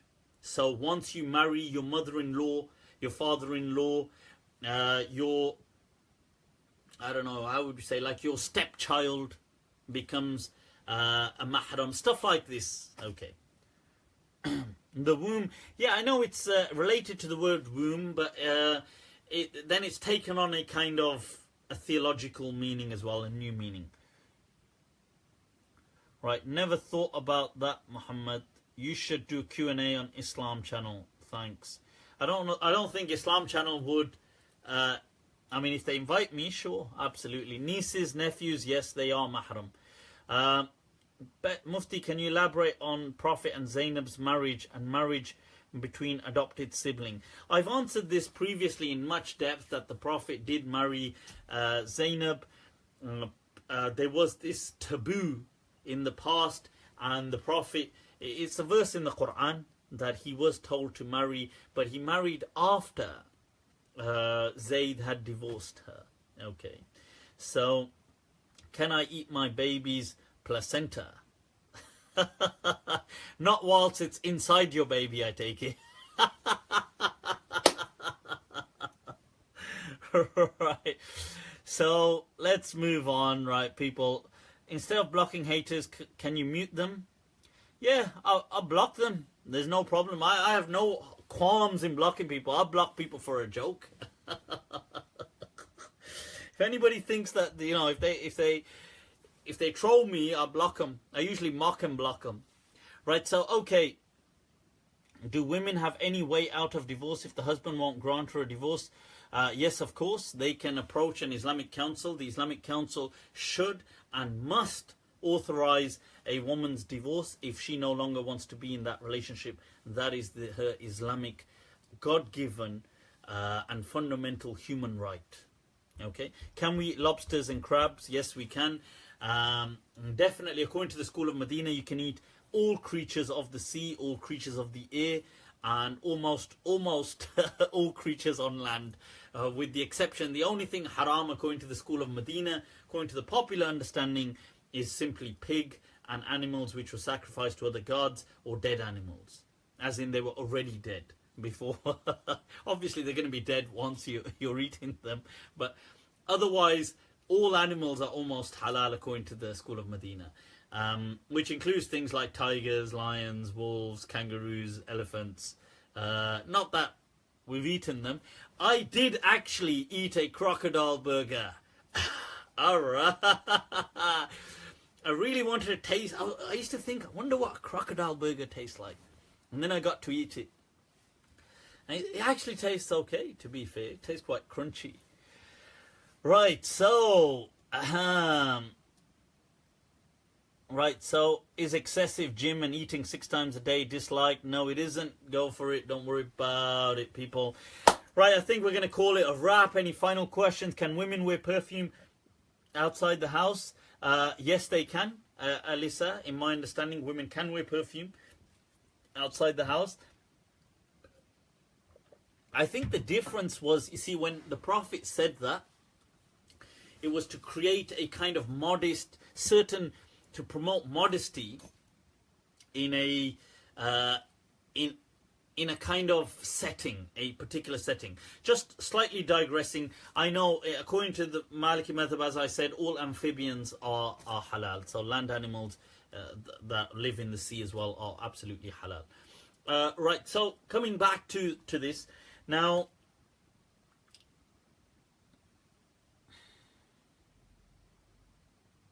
Yeah, so wearing perfume outside the house, that's, in my understanding, that's fine. Women, it is, you know, the point was not overdoing something where something doesn't happen. You see, like I give an example, it is now normal for people to smell nice. It's pleasant, it's good. Speaking of smelling nice and perfumes, oh my God, Tom Ford Oud Wood. Oh, where has it been all my life? Honestly, I had to go buy a 100ml bottle just the other day. I'm in love with Oud Wood now. The middle and the bass notes, not the opening notes, but the middle and the bass notes. So anyway, but coming back to this, you see, we live in a culture where smelling nice is good. It's expected. You see, if you lived in an environment, let's just picture, like it's difficult unless you picture it. So let's say somewhere, like, I'm going to be drastic, I don't want people to take offense, but let's say you lived in some rural part of Afghanistan. Let's say, I'm trying to give you a picture of a rough kind of place. Now, where there is also lawlessness as well. And this kind of like, and if people don't generally walk around smelling so good, they don't generally do that. They might smell subtly, okay, somebody, but some woman all of a sudden showers herself in perfume. Can you imagine, like, it's for her safety that the Prophet was saying that? Because there wasn't this culture that was like widespread like that. So what he meant was dampen this down. Because it's your own safety. You have to remember, they were still warrior people. They weren't like, these were like, the closest examples I keep giving is like of Vikings and people like that. This is how they lived, remember. They were people who lived off just raiding people. And raiding and wars. And so you have to remember, safety is important. Now, in this day and age, wearing perfume is kind of almost expected. So, to smell nice, I mean, you don't need to drown yourself, but smelling nice is good. Similarly, as in women wearing makeup. It's permissible. They can wear makeup. And, you know, Shaykh Muhammad ibn Hassan al-Dadu has also given that fatwa, and I shared his fatwa on Facebook, and he's one of the Grand Muftis of Mauritania. And so wearing makeup, because it's kind of expected. So Muslim women shouldn't look weird. They shouldn't look odd out. They shouldn't look in a time where everything, and I'm not saying it's okay, but everything is about the superficial. Now, I get the fact that we shouldn't be about the superficial, we should be deep, but we can't neglect the fact that it is about the veneer. So, look, in a society where everything is about image, image is everything. Yes, I get the fact that we should be people of substance, but we can't ignore the fact that image is everything. So, in a society like this, you see, men, obviously, like I give an example, so sometimes we will get this problem that men will be just attracted to other women, not Muslim women, because the Muslim women, they've got them too busy being very, looking so like there's some, just, I don't know, like completely out of touch with the modern world. And I'm not saying Muslim women are like that, but I'm saying some Muslim women that they may have access to may be like that, very kind of plain Janes and very, so it's no longer attractive to them. Because when they look at all other women, they're like super attractive. So when they look at these women and then they think, well, they think like, so it causes a problem. So you're causing a disbalance. And Allah says, and we've created a balance in everything. So when so what you're doing inadvertently is you're kind of messing it up for Muslim women by doing this. So yes, I do believe that a woman, regardless of her wearing hijab, she can wear makeup. And that's what Shaykh Dadu has said that as well. It's available on YouTube where he answers that. And they can post pictures like that wearing makeup. And sometimes they need to even, like, I'm not saying they need to wear makeup, as in like if you don't wear makeup, oh my God. But what I'm saying is, if it's going to put you in a handicapped position in society, then you don't need to be in a handicapped position. And I mean by handicapped as in like a losing out position in society because of religion. You don't need to do that. Like, religion should never be the cause of your loss and suffering. It should never be like that. So that's the important thing. So I'm not saying you need to turn into, like whatever, but just keep it normal, because it does cause a disbalance. And it causes sometimes, then they will say, oh, men, people ain't interested in me, they're only interested in other people. And you think, well, why don't you also be like, I suppose, like, because you're kind of sheltering yourself so much from certain things. And I get the modest and I respect the admirable kind of modesty, it's admirable. But what I'm trying to say is if it's causing you a problem, it's not necessary in my understanding. And I've answered before, yes, women can shape eyebrows, they can pluck hair, they can do whatever they want. The Maliki ulama have said that previously. Shaykh Dardir, the Suqi in their fatwa have said it's not haram. That curse was only specific at the time the Prophet was saying it to certain women who were doing it to, there's two interpretations that they give. One, that they were imitating these certain prostitute women at the time when normal women weren't doing it. And the other interpretation is, no, this was only referring to women who were in their iddah, the mourning state of a widow. So, people, with that, I think we should call it a wrap. The generation wore henna on their hands. Of course, women wore henna on their hands. Yep, absolutely. And what's interesting is, you see, if you read when Imam Malik is asked about hijab and stuff like this, and he's asked like, oh, would you say henna, wearing henna on the hands, wearing bracelets, wearing anklets, wearing these kind of things is part of what should be kind of forbidden and stuff. And his response in the Mudawwana is no. He says that's just natural, normal stuff that women wear. He says that's not the kind of stuff that has to be covered. So it's interesting that where we get our perception of modesty from. Anyway, people, who wants to be known as exactly? Who wants to be Cyclops? So, people, right, with that, I think we got to call it a wrap. What I would say is, if you're new to this, inshallah, do like my public page.